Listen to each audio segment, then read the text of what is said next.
এই চাচরে এসে নবনবদার একটি মানে চুড়ো বেঁধে দিয়েছে, কানে দুল পরিয়েছে, পায়ে দুল পরিয়ে দিয়েছে, কপালে চন্দনের ফোঁটা দিয়ে সুন্দর করে সাজিয়েছে। সাজানোর পরে যখন দর্শন করে গোকুলের মুনি ঋষি তারা সবাই ভুলে গেল গোপালের রূপ দর্শন করে, কিন্তু মা যশোমতী তিনি ভুলছেন না। মায়ের মনের মধ্যে সবাই সভ্যতা যেন একটা কিন্তু থেকে যাচ্ছে, মনে হচ্ছে কোথাও না কোথাও একটা ভুল থেকে গেল। সবার কাছে সুন্দর হয়ে গেছে, মায়ের কাছে সুন্দর হচ্ছে না কেন? মা বারবার করে গোপালকে দেখছে যে কিছু না কিছু একটা আমার বাকি থেকে গেল, সেটা দেওয়া হচ্ছে না, আর না দেওয়ার জন্য গোপালের সুন্দর হচ্ছে, মানে সবার আসছে বারবার করে দেখছেন। যখন ভালো করে দেখলো একটি জিনিস ভুলে গেছে, দেওয়া হয় না। আর সেটি কি? ও তার সৌভাগ্য হল না,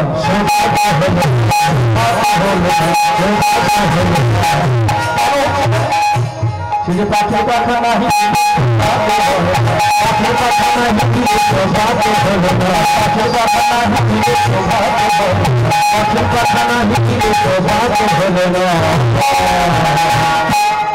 কি গো মা, গোপালকে যত করে তুমি সাজিয়ে দাও, যতইখানি মানে সোনার পর অলঙ্কার দিয়ে সাজা, দেখবেন একটি সামান্য পাখির পাখা যদি তার মাথাতে না দেওয়া যায়, শোভা আসবে কি?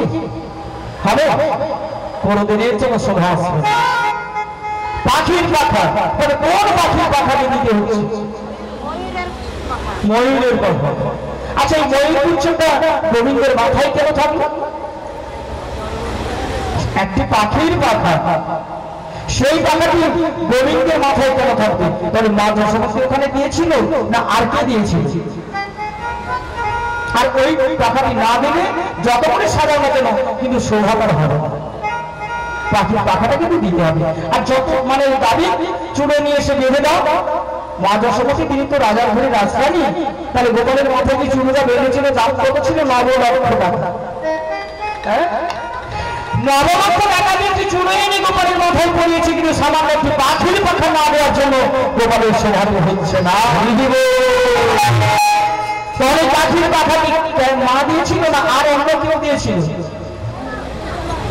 একটু সংক্ষেপে আমি বিষয়টা বলে যাচ্ছি, কেন ওই পাখাটা কি করে গোবিন্দের মাথায় আসলো, একটু আমি সংক্ষেপে বলে যাই। পাখির পাখাটি মা যশোমতী লাগিয়ে দেয় না, গোবিন্দ নিজেই নিয়েছিলেন মাথায়। কেন দিয়েছিল না, একদিন গোবিন্দ আমার গোচারণে গিয়ে বংশীর ধ্বনি করে শ্রীমতী রায়ধনীকে জাগানো, রায়ধনীকে জাগিয়ে বলছে, তুমি তোমার কুঞ্জখানা সাজিয়ে রাখো, আজ আমি তোমার কুঞ্জে যাব। আর বংশীর ধ্বনি যে করেছিল আরো একজন শুনেছিল, তিনি কে? তিনি হলেন আমার বিরজা। বিরজাও শুনেছে যে গোবিন্দ বংশী ধ্বনি করে কুঞ্জ সাজাতে বলছে, এদিকে রাধারানীও শুনলো, তাহলে দুজনেই শুনেছে। এবার দুজনে কুঞ্জ সাজাচ্ছে, ওদিকে বিরজা তার সখী পদ্মাকে নিয়ে কুঞ্জ সাজাচ্ছে, আর একদিকে রাধারানী তার সখীদেরকে নিয়ে কুঞ্জ সাজানোর জন্য প্রস্তুত নিচ্ছেন। ললিতা, বিশাখা, ইন্দ্রিকা, চন্দ্রমা, সুদেবিকা, তুঙ্গ বিদায় করে অষ্টসখী সবাই রয়েছেন। সবাইকে দেখে বলে উঠল, রে সখী, আয় আয়, তোরাই আমার কাছে আয়। এই রাধে, আজ এমন করে তুই চিৎকার করে আমার ডাক বল, কি হয়েছে? শোন রাধে, আজকে কি হয়েছে জানিস? সে যে মনে চায় প্রাণে চায়, আমার মনে চায় প্রাণে চায়, দিলে চায় যাবে ভিতর কুঞ্জ সাজাবো, আজ আমার প্রাণ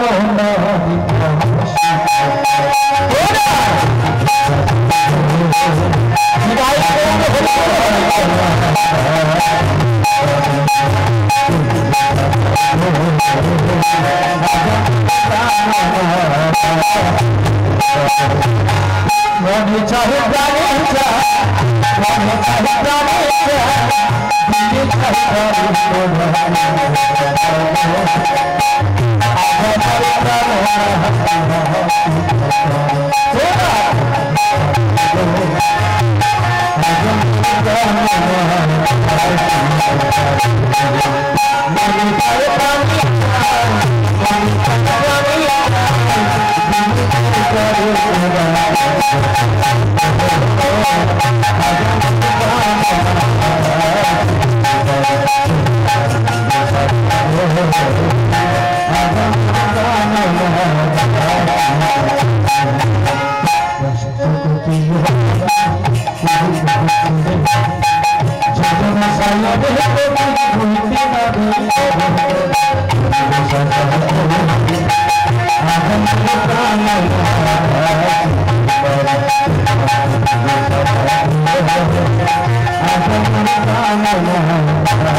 সখীদেরকে সবাইকে যখন এক এক করে ভুলে দিলে, সখীরা সবাই মিলে ওই কুঞ্জখানা সুন্দর করে সাজিয়ে দিল। কুঞ্জটি যখন সুন্দর করে সাজিয়ে দিলেন, সাজিয়ে দেওয়ার পরে তার সবাই কুঞ্জের চারিপাশে ঘিরে বসে রয়েছে, কখন গোবিন্দ আসবে। আর রাধারানী তিনিও কুঞ্জ সাজিয়ে তার সখীদেরকে নিয়ে কুঞ্জের কাছে বসে রয়েছেন, আমার প্রাণবধূ আসবে। প্রাণবধূ আসার অপেক্ষায় সেই আশা পথ চেয়ে বসে রয়েছে। কিন্তু গোবিন্দ তিনি আর আসছে না। কোথায় গেলেন? এই যে রাধারানী যেমন শুনেছে আর বিরোধেও শুনেছিল, গোবিন্দ ভাবলেন যে আমি তো সদাই সর্বদাই রাধারানীর কুঞ্জে গিয়ে থাকি, তবে আজ আমি রাধারানীর কুঞ্জে যাব না, আজকে আমি বিরোজার কুঞ্জে যাব। কি করলেন? তিনি বিরোজার কুঞ্জে গিয়ে অবস্থান করেছেন। তবে বিরোজার কুঞ্জে যে গিয়েছেন, সঙ্গে একজনকে নিয়ে গেছে। তিনি হলেন কে? না, শ্রীরাম সখাকে। ওই শ্রীরাম সখাকে সঙ্গে নিয়ে গিয়ে দরজার সম্মুখে রেখে দিলেন। পাহাড়া, শ্রীরাম তুমি এই দরজার কাছে থাকো, আমি কুঞ্জে প্রবেশ করছি। গোবিন্দ কুঞ্জে প্রবেশ করে রয়েছে, শ্রীরাম বাড়ি রইল। রাধারানীর কুঞ্জে আসছে না। নিশি প্রভাত হতে চলেছে, আর যতই আসছে না, রাধারানী কেঁদে আকুল। কেঁদে কেঁদে সখীদের বধূকে নবী কবিতা পড়ি বিশাখা, দেখছিস নিশি প্রভাত হতে চলেছে, কিন্তু আমার প্রাণবধূ এখনো আসছে না। কেন বলতে পারিস? ললিতা বলে, ওরাই নিশিত প্রভাব হতে চলেছে, তোর প্রাণবধূ আসছে না। তবে আমার কি মনে হয় জানিস? তোর প্রাণবধূ এই বৃন্দাবনে আর নেই। কি বললে? না, তোর প্রাণবধূ এই বৃন্দাবনে আর নেই। তবে আমার মনে হয় কি জানিস? শোন সখী, সখী রে,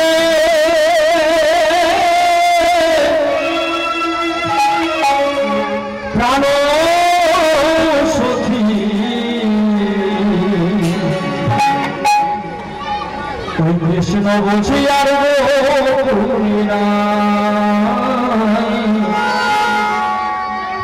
আমার কৃষ্ণ বুঝি আর না,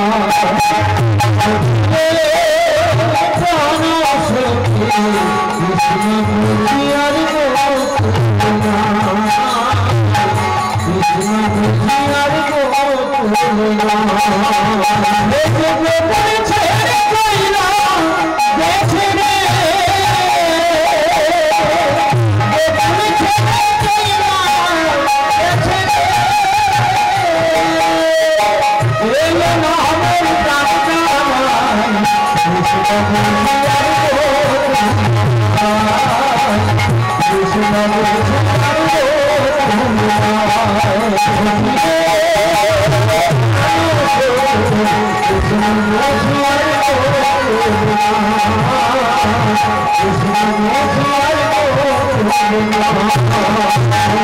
আসলে বলি সাগরে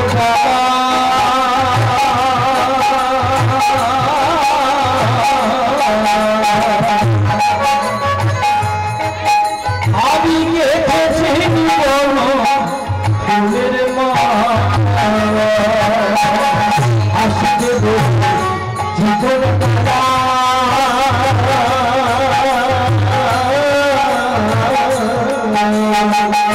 গেছি মলয়া রইল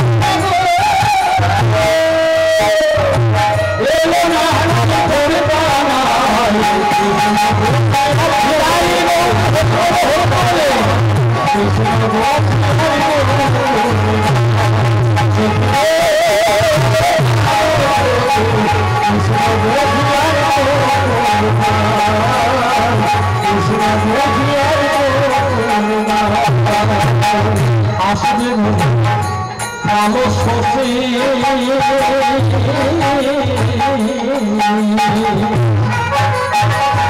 জেগে বসি সারা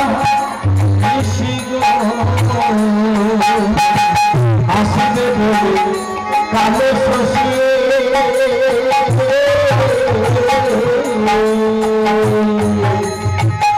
জেগে বসি সারা আমার আসলে মনে কালো শশী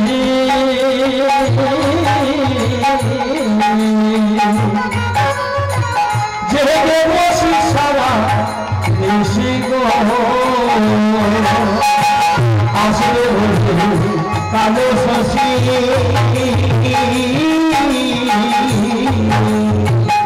জেগে বসি সারা নিশি গো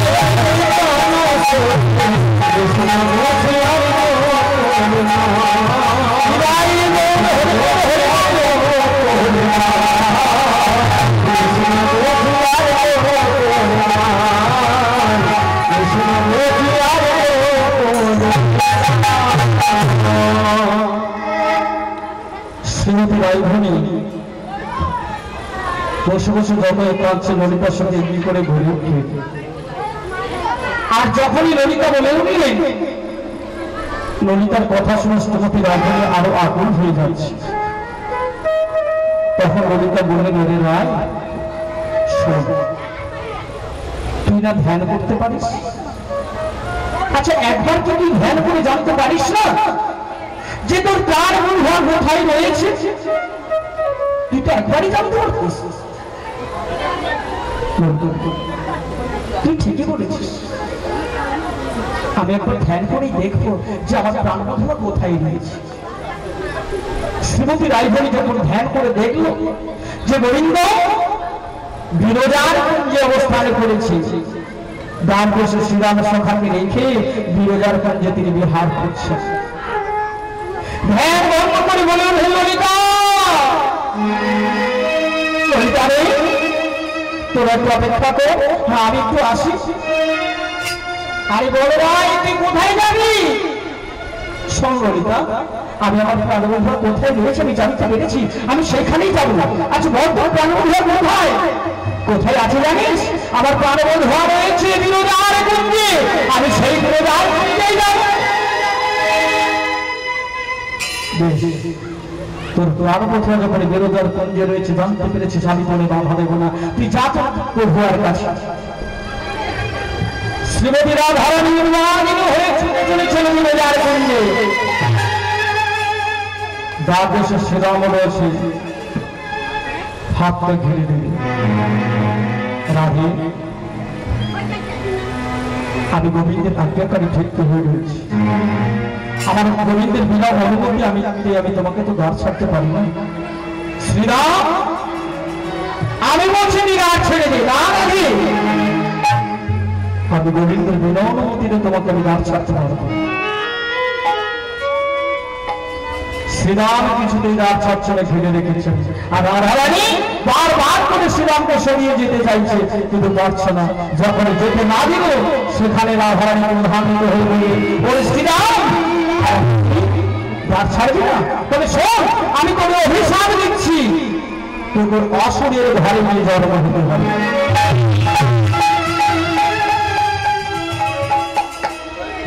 রাধারানী প্রধানিত হয়ে শ্রীরাম সখাকে অভিশাপ দিয়ে দিল যে অসুরের ঘরে জন্ম হতে হবে।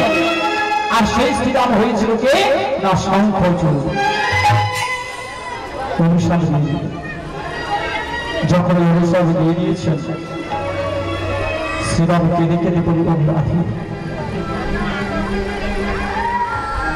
আমি তো গোবিন্দের আজ্ঞাকারী ক্ষেত্রে, আমি তার বিনা অনুমতি কিন্তু তোমাকে আমি দ্বার ছাড়তে পারি না। আমার গোবিন্দের বিনা অনুমতিতে তোমাকে আমি দ্বার ছাড়লাম না বলে তুমি আমায় অভিশাপে দেবে? তুমি আমায় অভিশাপে দিয়ে অসুরের ঘরে তুমি আমায় পাঠিয়ে দিবে?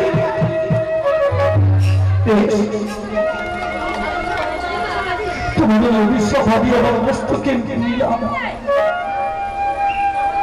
তোমার বলে অভিশাপ আমি আমার মস্তকে নিলাম। তবে শোনো রাধে, তুমি যখন আমাকে বিনা অপরাধে অপরাধী তুমি আজ তুমি অভিশাপে দিলে, তবে আমি যদি সত্যই গোবিন্দের আজ্ঞাকারী ভিন্ন হয়ে থাকি, আমিও তোমাকে ছাড়বো না। আমিও তোমাকে অভিশাপ দিচ্ছি, যে গোবিন্দের জন্য তুমি পাগলিনী হয়ে ছুটে এসেছো, ওই গোবিন্দের জন্য তোমাকে শত বৎসর ওই বিরহ যন্ত্রণা ভোগ করতে হবে। শ্রীরাম রাধারানীকে অভিশাপে দিয়ে সেই শ্রীরামের অভিশাপে শ্রীমতী রাধারানীকে শত বৎসর বিরহ যন্ত্রণা ভোগ করতে হয়েছিল। রাধারানী অভিশাপে দিয়ে জোর করে কুঞ্জের মধ্যে প্রবেশ করল। যখন কুঞ্জের মধ্যে প্রবেশ করেছে, গোবিন্দ বলে, বিরোধা, তুমি একটু উপায় করে বিরোধা, দেখছো না শ্রীমতী রাইখানি আসছে, না না এখন তুমি একটু উপায় করে দিও আমার। সঙ্গে সঙ্গে বিরোধা কি করলে একটি নদী হয়ে গেল। আর যখনই বিরোধা একটি নদী হয়ে গেছে, গোবিন্দ কি করে কালো সর্প হয়ে সেই নদীর জলে ভাসছে। রাইধনী যখন কুঞ্জে প্রবেশ করলেন, সেখানে বিরোধাকেও দেখতে পাচ্ছে না, আর আমার গোবিন্দকেও দেখতে পাচ্ছে।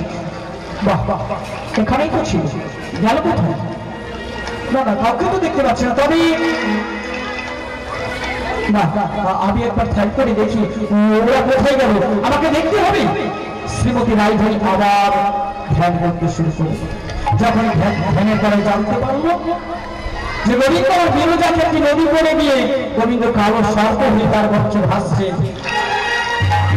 বলে বলে, বাহ গোবিন্দ, বিরোজাকে নদী করে দিয়ে তুমি কালো সর্প হয়ে ভাসছো, তাই না?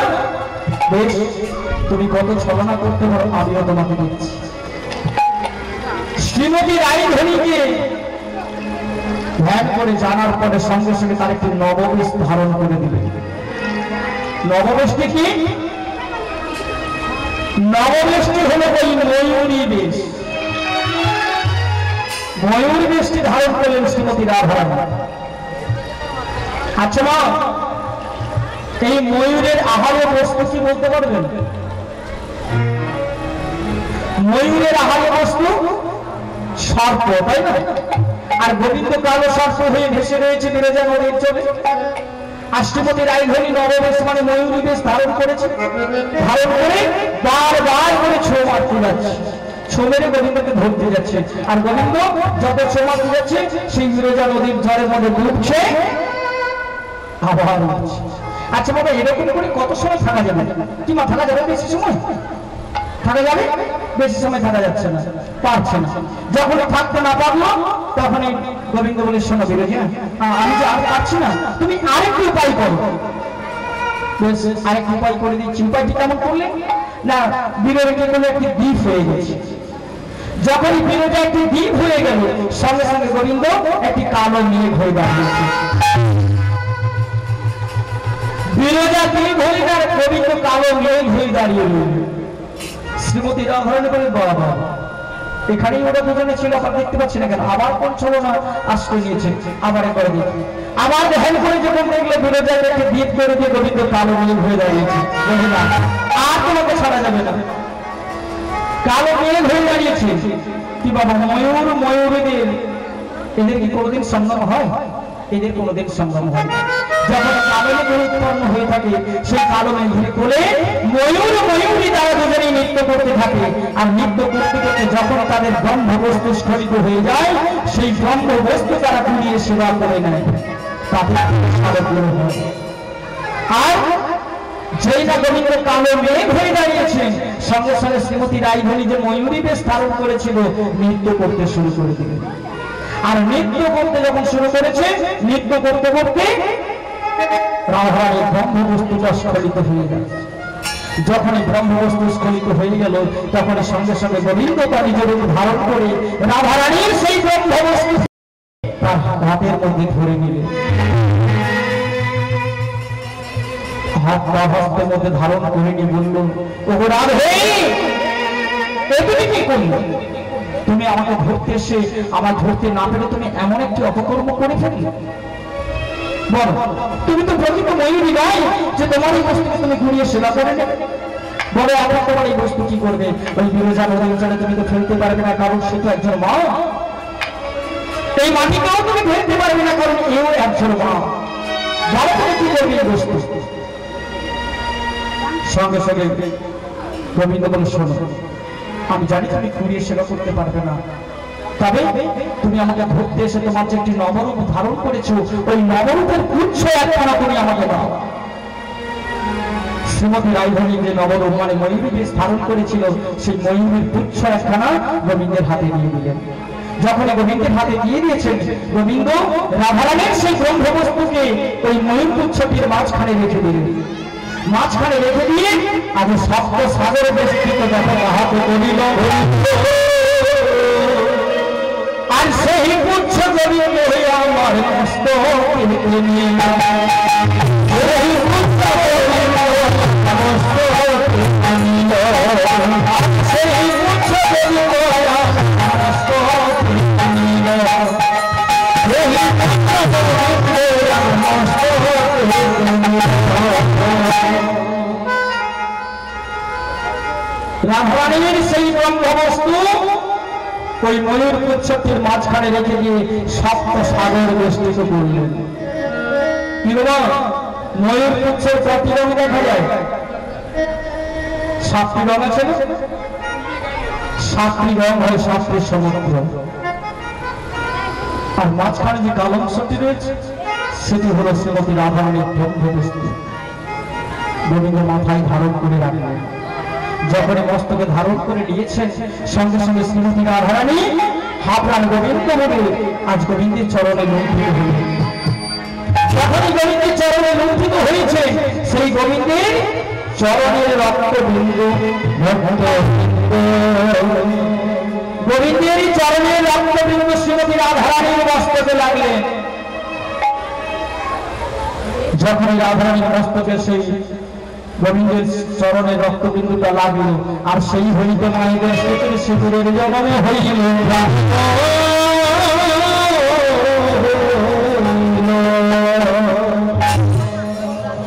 এবার মায়েদের বলি, সিঁদুরটার উৎপত্তি তাহলে কোথা থেকে হলো? সিঁদুর তো পড়ে থাকেন, তাই না? সিঁদুরটার সৃষ্টি কোথা থেকে হয়েছে? গোবিন্দের চরণের রক্তবিন্দু থেকে। তাহলে গোবিন্দের চরণের রক্তবিন্দুটা ছিল কোথায়? এই যে কালো সর্প হয়ে বিরজা নদীর জলে ভেসেছিল আর ময়ূরী বেশ ধারণ করে শ্রীমতী রাধারানী বারবার ছো মারতে গিয়েছিলেন না, আর সেই ছোবলের আঘাত গোবিন্দের এই বামপদের কনিষ্ঠ অঙ্গুলিতে লেগেছিল, আর সেই রুধিরের ধারাটা আমার রাধারানীর মস্তকে লাগলেন। সেদিন থেকে সিঁদুরের সৃষ্টি। তাহলে বর্তমান যুগে আমার মায়েদের বলছি, বাবা অনেক মায়েরা রয়েছে, আচ্ছা সিঁদুরের আদরটা কতখানি করে আর কার আদরটা বেশি করে? এই নবযুগের সভ্য সেজে যে গোবিন্দের চরণ থেকে সিঁদুরের উৎপত্তি হলো, আর সেই সিঁদুরের আদরটা না করে কার আদর করছে? তারা টিকের আদর করিতে আছে, টিকের আদর করিতে আছে, টিকের আদর করিতে আছে, টিকের আদর করিতে আছে, সিঁদুরের আদর করে না, টিকের আদর করিতে আছে, সিঁদুরের আদর করে না, টিকের আদর করিতে আছে। ওই সিঁদুরের আদর না করে ভগবান এই নবযুগের সম্পর্কে যে টিকের আদর করছেন, তাই না? আচ্ছা মা, এবার আরেকটি কথা বলি, সিঁদুরটা তো পড়ে থাকেন, সিঁদুর কয় জায়গায় নিতে হয়? কি বাবা, কয় জায়গায়?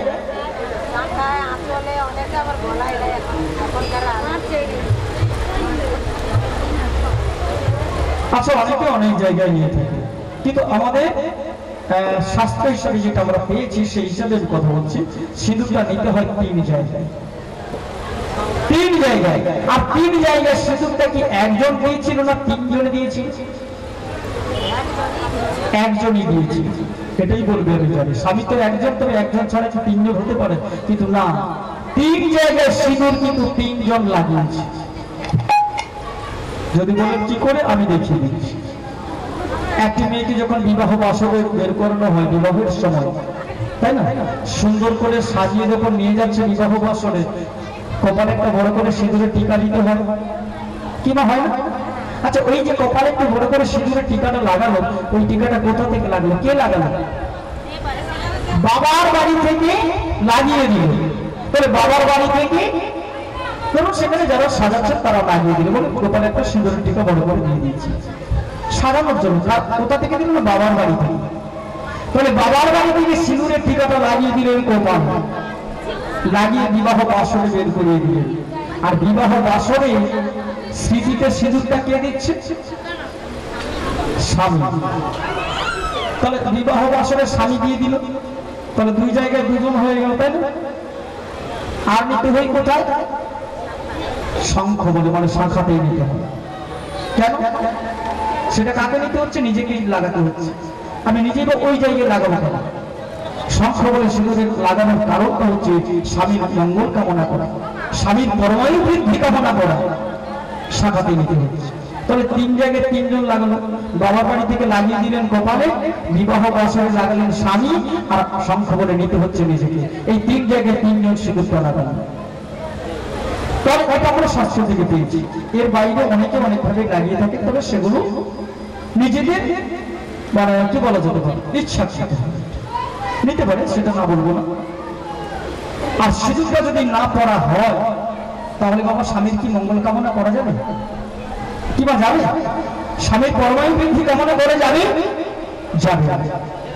তবে এটাই যদি মনে রাখেন যে স্বামীর মঙ্গল কামনা করব, স্বামীর পরমায়ু বৃদ্ধি কামনা করব, আর যে সিঁদুর আমার গোবিন্দের চরণ থেকে এসেছে তার মান আমি রাখবো, তাহলে বাবা এই অধমের কথাটা একবার মনে রাখবো। ঠিক করবেন, আমি বলবো না, তবে যতই টিকের আদর করুন না কেন সিঁদুরের আদরটা কখনো কমাবেন না। সিঁদুরটা সবসময় চলুন আগিয়ে রাখবেন, সব সময়ের জন্য আগিয়ে রাখবেন। তাই আর এই যে ময়ূরের পুচ্ছ, তার গোবিন্দের মাথায় কি করে আসলে তা বোঝা গেল তো, যে মা যশোমতী লাগিয়ে দিচ্ছে না, সখারা কেউ লাগিয়ে দিল না, গোবিন্দ নিজেই নিয়েছিল। কেন? রাধারানীর মানকে রক্ষা করবার জন্য, রাধারানীর মান রক্ষা করবার জন্য তিনি নিজেই মস্তকে ধারণ করেছিলেন। তাই মা মহারানী কি করলেন, একটু মহিনের গুচ্ছ লাগিয়ে দিলেন। আর যখন লাগিয়ে দিল সবাই সবাই মিলে আর গোপালকে সঙ্গে নিয়ে গোচারণে চলে যাচ্ছে। কেমন করে? সে যে বনে চলে বন বলে ও তার বনমালা দোলায়, বনমালা দোলায়, বনে চলে বনমালা দোলায়, বনমালা দোলায়, আজ বনে চলে বনমালা, বনমালা দোলায়, বনমালা দোলায়, বনে চলে বনমালা, বনমালা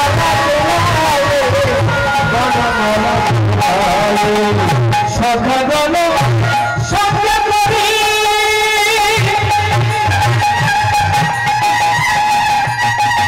চলে আমার বনে, সখাগণ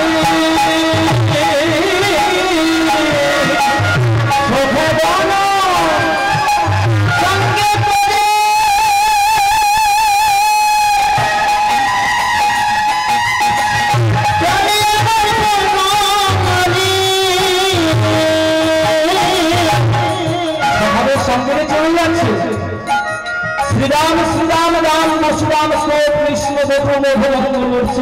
সবাইকে সঙ্গে নিয়ে চলে যাচ্ছে।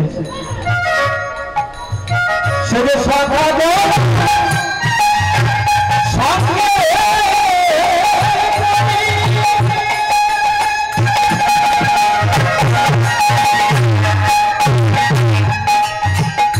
চলে আমার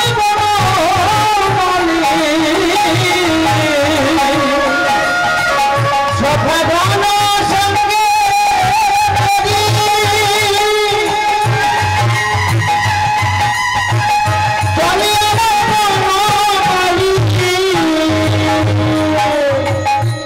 চলে যাচ্ছে। আর গোচারণের মাঝে গিয়ে সখাদের সঙ্গে গোবিন্দ আমার ধুলো খেলা খেলাতে মাতৃহারা হয়ে গিয়েছে। ধুলো খেলার মধ্যে মাতৃহারা রয়েছে। কেমন করে? গোচারণে পৌঁছে গিয়ে গোবিন্দকে বলে হলেন শ্রীরাম সখাকে, বলে হে শ্রীরাম শোন, এই গোচারণের মাঝে আমরা নীতিপতি যেই খেলা খেলে থাকি আজকে কিন্তু আমরা ওই খেলা খেলবো না। বল আজকে তবে খেলাটি কেমন হবে? শোন শ্রীরাম, আজকের আমার খেলাটি কেমন হবে জানিস? সে যে খেলিব মোরা মোহ গ্রহ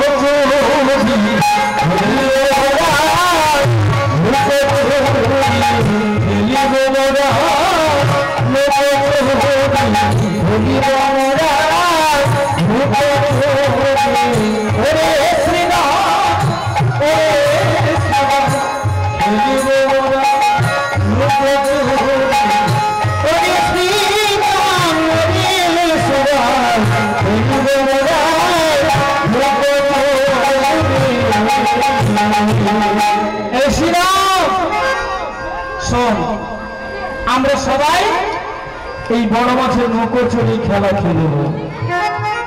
বেশ, নৌকোচুরি খেলা তো খেলবি, তবে খেলাটা কেমন হবে? কেন?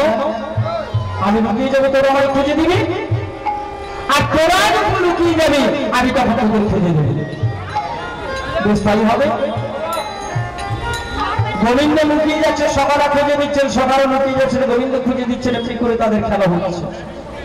আর এমন সময় ওই সৃষ্টিকর্তা ব্রহ্মা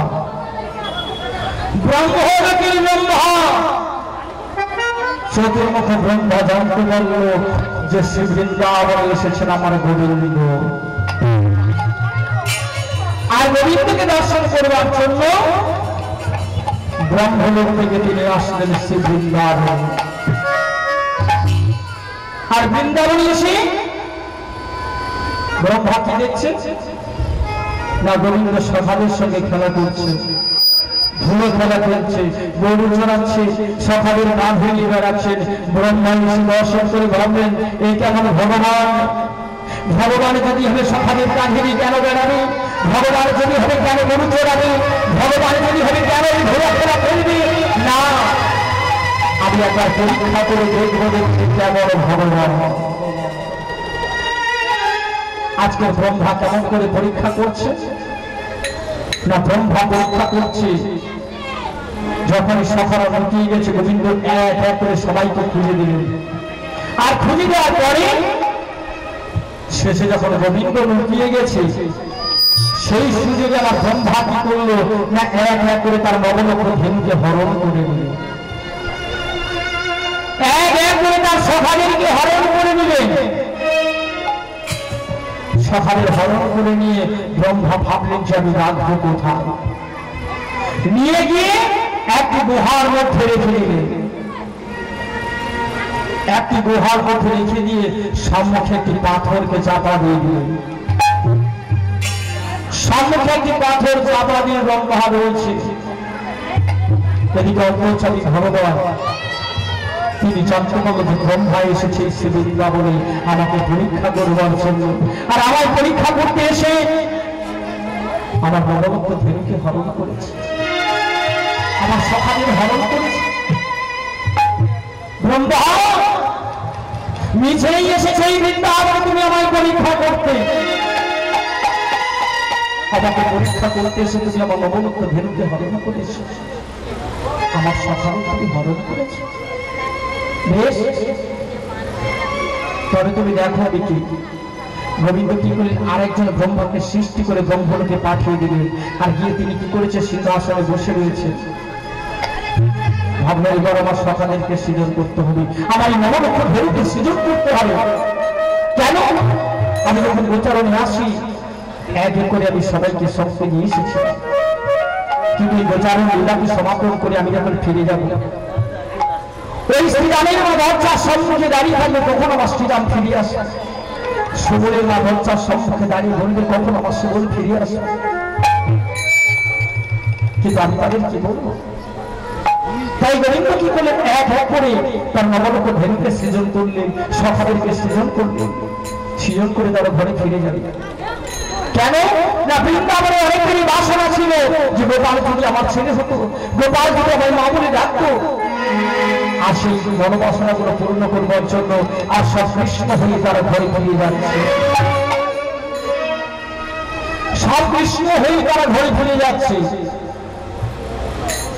আর এদিকে গোবিন্দ তার খেলাটি চালিয়ে যাচ্ছেন। ওটার জমিনি খেলা খেলিতে আছে, খেলা খেলিতে আছে, জমিনি খেলা খেলিতে আছে, জমিনি খেলা খেলিতে আছে। ওটার খেলা বন্ধ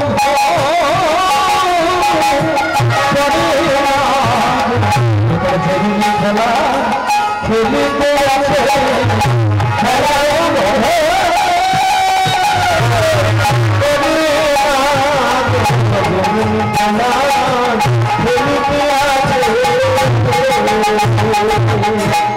যেমনি খেলাধুলো তেমনি চালিয়ে যাচ্ছে।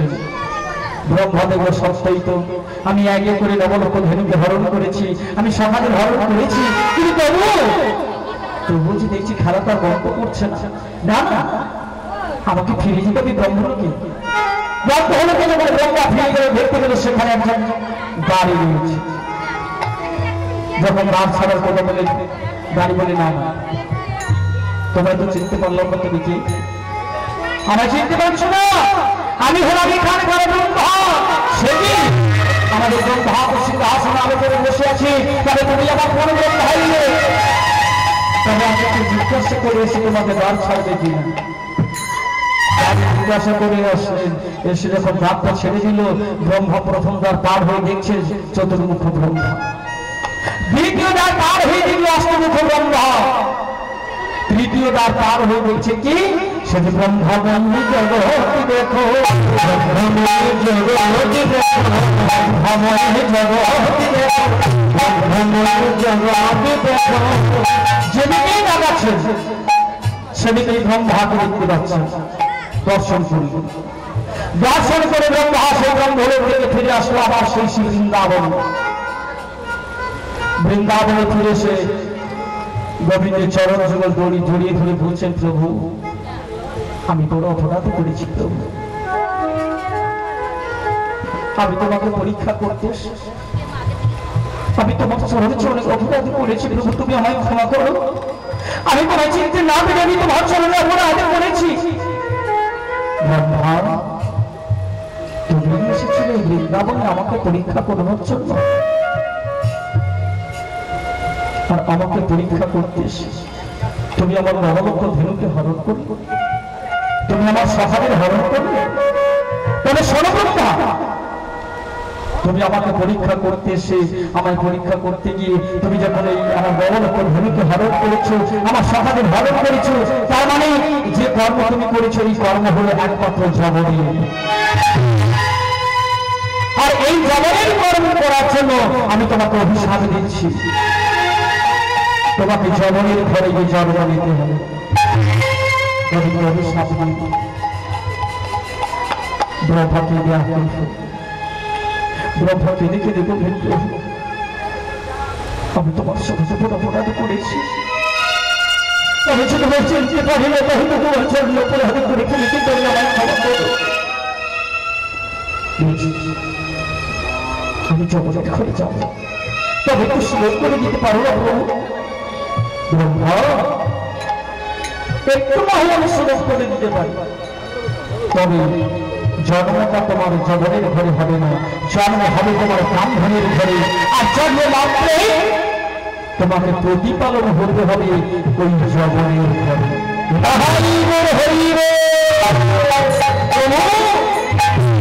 তাই হবে, আমি যাবো, আমি জগনের ঘরে যাবো, আমি মুসলিমের ঘরে যাবো, আমি ওই মুসলমানের ঘরে যাবো।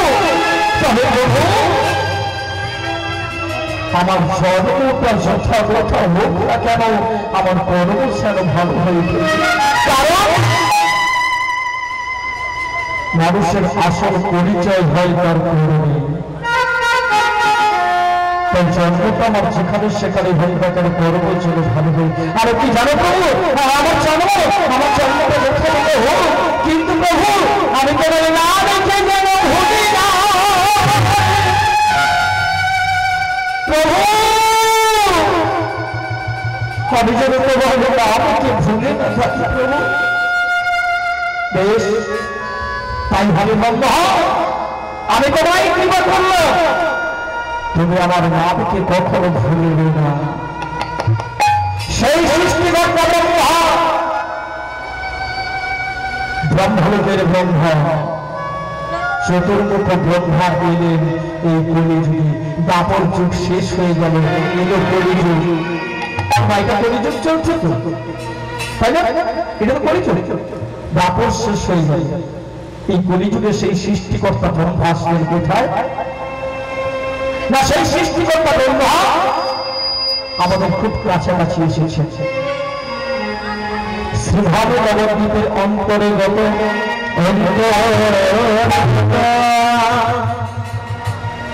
ওই শ্রীধাম নবদ্বীপের অন্তর্গত সে নদিয়া জেলার মধ্যে এসেছেন 100 গ্রামে। আর সেই সৃষ্টিকর্তা ব্রহ্মা সে নদিয়ায় আসলেন। কি করে আসলেন? কার ঘরে আসলেন? না, সেই নবদ্বীপে সুনন্দা ঠাকুরের স্ত্রী